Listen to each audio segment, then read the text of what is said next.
Labdien, es esmu Pēters Riekstiņš, un mēs viesojamies mazā ciematā ar mērķi noskaidrot, kas šeit notiek. Šie jaunieši droši vien varēs pastāstīt. Da te nekas nenotiek. Te ir bedra!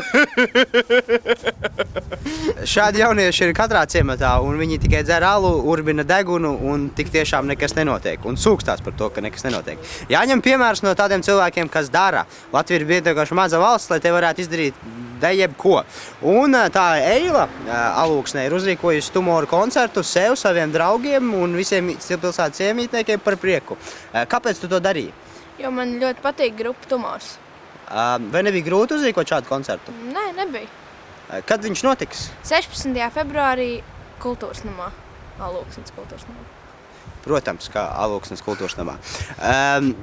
Jūs arī varat savā pilsētā izdarīt kaut ko labu.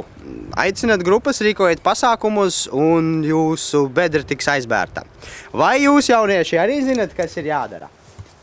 Mhm.